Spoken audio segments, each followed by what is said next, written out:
How far would you go to stay on top of the world? At what price does fame come, and how long can you outrun the shadows chasing behind it? Picture this, a man once celebrated as a cultural icon, now standing solemnly in a federal courtroom. The camera's flashing not in adoration, but accusation. Sean Diddy Combs rapper, mogul, billionaire is facing allegations that threaten to dismantle not only his empire, but everything he stood for. Behind the velvet ropes and champagne showers, a darker story unfolds. Claims of sex trafficking, coercion, abuse. Tonight, we go beyond the headlines. We peel back the glittering facade of the music industry's biggest parties to uncover the chilling allegations buried beneath. We'll explore 3 key revelations: how Diddy's rise to power built an untouchable empire, what insiders are now revealing about the secret world behind the velvet curtains, and why this trial could shake the entire entertainment industry to its core. But before we pass judgment, let's rewind the clock back to the beginning. Back to a young boy in Harlem with a dream bigger than the streets he grew up on. Because to understand the man in the courtroom today, we first need to understand the boy he once was. Sean John Combs was born on November 4th, 1969, in Harlem, New York City, a place where dreams and danger walked hand in hand. His mother, Janice, was a model and teacher's assistant, while his father, Melvin, worked in the drug trade and was murdered when Sean was just 2 years old. That loss would cast a long shadow over Sean's life, leaving him with a hunger not just for success, but for power. Growing up in Mount Vernon, a suburb just north of the Bronx, Sean earned the nickname Puffy because of the way he puffed out his chest when angry. Even as a teenager, he had the swagger of someone who believed he was destined for greatness. After attending Howard University, Sean hustled his way into the music industry, landing an internship at Uptown Records. By his early 20s, he wasn't just an intern, he was discovering and producing acts like Jodeci and Mary J. Blige, reshaping R&B and hip-hop. But Sean wasn't content working under someone else's name. In 1993, after being fired from Uptown, he launched Bad Boy Records, a name that would soon be synonymous with both chart-topping hits and controversy. He signed a then-unknown rapper named Christopher Wallace, better known as the notorious B.I.G. Together, they would define the sound of East Coast hip-hop in the 90s. By 1997, Combs was at the peak of his fame, but that same year, tragedy struck. Biggie was murdered in Los Angeles, just 6 months after the death of rival Tupac Shakur. Many speculated about Combs' involvement or knowledge of the East Coast-West Coast feud, though no evidence ever implicated him. Still, the whispers followed him. Yet, for every shadow, there was light. Combs pivoted from music mogul to fashion icon with Sean John. Earning a Council of Fashion Designers of America award, he opened restaurants, launched vodka brands, acted in movies, produced TV shows. Forbes listed him as one of the wealthiest figures in entertainment. To the public, he was more than a businessman, he was an empire. But behind closed doors, stories circulated. There were whispers of NDAs, settlements, women who disappeared from the public eye after accusing him of harassment. Lawsuits came and went. In 1999, Combs was charged with gun possession after a nightclub shooting involving Jennifer Lopez, but was acquitted. His lawyer, Benjamin Brafman, famously said, "Sean Combs is a survivor, and survive he did." Each time scandal knocked, he rebuilt. Each time rumors swirled, he danced them away on stage. The image remained intact. Diddy, the party king. Diddy, the untouchable. But fame is a fickle friend.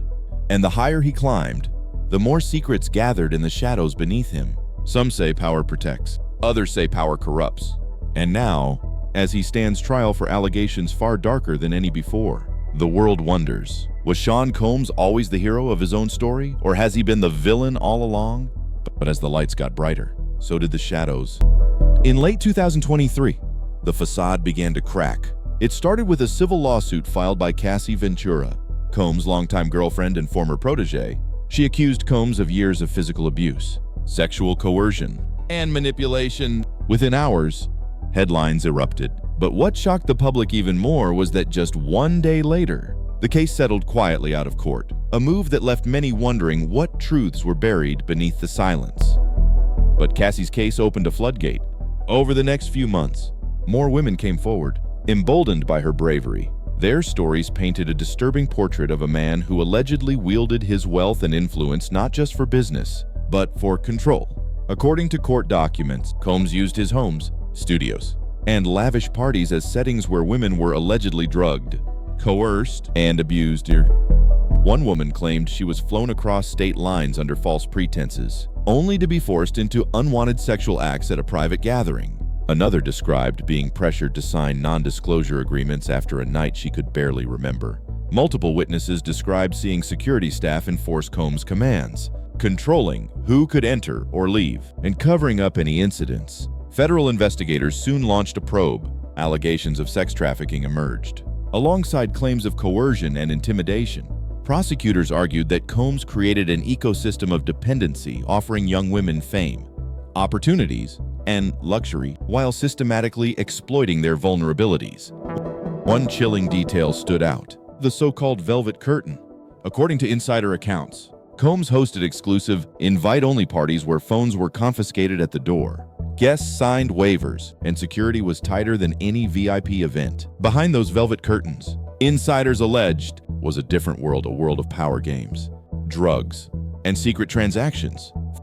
Former employees began cooperating with authorities. A bodyguard revealed he was once ordered to escort a crying woman out of a room, only to see Combs hand her a non-disclosure agreement and a stack of cash.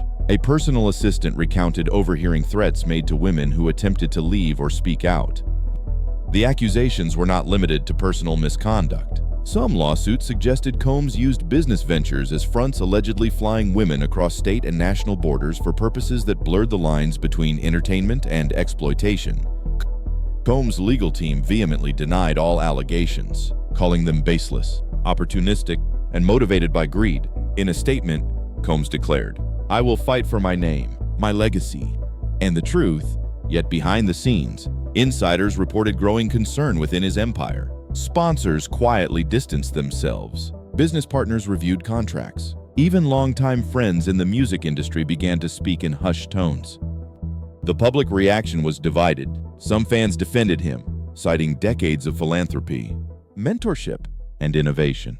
Others argued that fame had shielded him for too long, that justice was finally catching up. As the case gained momentum, new names surfaced: producers, artists, executives who allegedly witnessed or enabled the behavior. The scandal widened, threatening to implicate not just one man, but an entire network that had thrived in the shadows of power. Yet even as accusations multiplied, no criminal charges had been filed until now. In early 2025, federal prosecutors formally indicted Sean Combs on charges of sex trafficking, coercion, conspiracy, and obstruction of justice. The indictment detailed a pattern stretching back nearly 2 decades, involving multiple states and international flights. And so, the man once celebrated for building dreams now stood accused of orchestrating nightmares. But what really happened behind those velvet curtains? March 10th, 2025. The federal courthouse in Manhattan was a media circus. Outside, cameras crowded the steps. Protesters and supporters held signs. Inside, the air was tense as Sean Diddy Combs took his seat at the defense table, once a symbol of success, now a defendant facing charges that could imprison him for decades. The prosecution opened with a stark message. This is a case about power, how it was gained, how it was used, and how it destroyed lives. They presented the jury with a roadmap, a pattern of grooming, manipulation, coercion, and concealment that spanned years. Their evidence included flight logs, financial records, text messages, and testimonies from former employees and victims. A key witness was Cassie Ventura.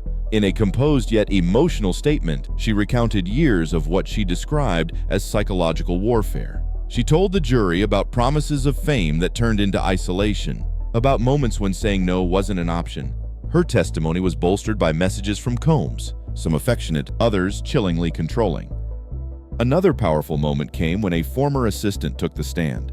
With trembling hands, she described being instructed to arrange women for private parties, to make sure they looked right, and to never ask questions. She confessed she had signed an NDA herself, one she was now violating because the truth matters more.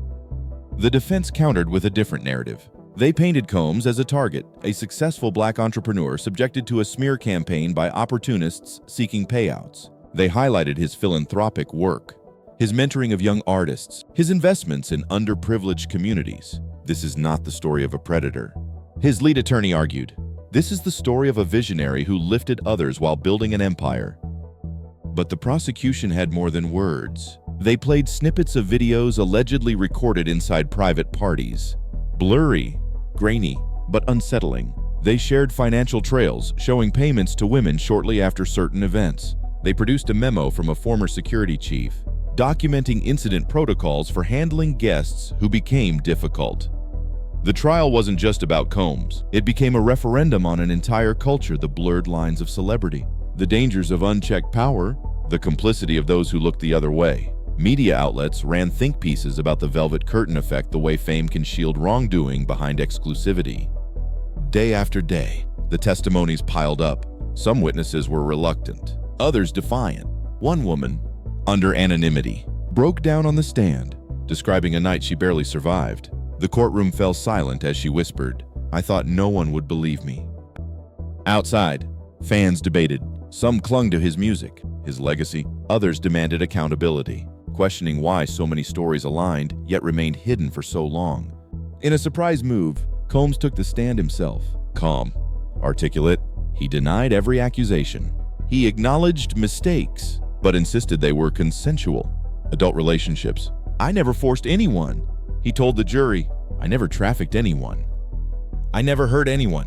His words were confident, but the weight of evidence loomed large. As closing arguments neared, the prosecution left the jury with a haunting question. If this had been anyone else, would it have taken this long to come to light? And the defense ended with a plea. Don't convict a man for being successful. Convict only if you're sure beyond reasonable doubt. And so the jury deliberated. The world waited. The empire trembled. The verdict hasn't been delivered yet. The world still waits, holding its breath as the jury weighs evidence, testimony, and truth itself. But regardless of the outcome, guilty or not guilty, one thing is clear. The shine of celebrity can't forever blind the public from the shadows it casts. Sean "Diddy" Combs wasn't just a music mogul. He was an icon of an era, a symbol of hustle, of ambition, of turning dreams into dynasties. His story inspired millions. But maybe that's why the fall feels so staggering, because the higher the pedestal, the harder the crash. As the trial unfolded, questions rippled far beyond the courtroom. How many others knew but stayed silent? How many profited from proximity to power, unwilling to challenge it? And deeper still, how many victims walked away, unheard, unseen, buried beneath non-disclosure agreements and legal settlements? This case isn't just about one man's alleged crimes. It's a reflection of a system where fame can become a shield, where loyalty can morph into complicity, where success can drown out accountability.